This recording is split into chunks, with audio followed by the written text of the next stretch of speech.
Аузы берік емес күйеуіне тамақ дайындау күнә ма?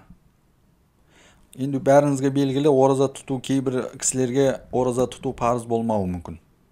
Мысалы, қарт адамдар, кәрілік себеп ораза ұстай алмайтын қарт адамдар, сырқат адамдар, әлі бәлиғат жасына толмаған жас балалар, жолаушы кісілер деген сияқты. Міне осы сияқты ораза тұту парыз емес адамдарға тамақ істеп, асын дайындап берудің еш күнәсі жоқ. Ал себепсіз ораза ұстамайтын кісілерге күндіз тамақ істеп беру мәселесіне қатысты біраз дін мамандары қарсылық білдірген.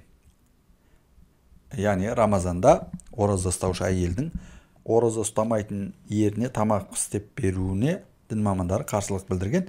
Әйткенмен біздің ойымызша әркім өз күнәсін өзі көтереді. Әйел адам үй ішіндегі өз міндеттемелерін атқаруға тиісті. Сондай міндеттемелердің бірі күйеуіне тамақ пісіріп беру. Сондықтан да аузы берік болса да ораза ұстамайтын еріне тамақ пісіріп, асын әзірлеп берудің күнәсі жоқ.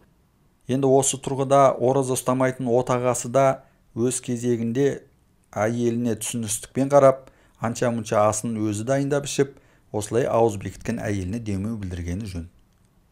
Алхамдулиллахи роббил аламин.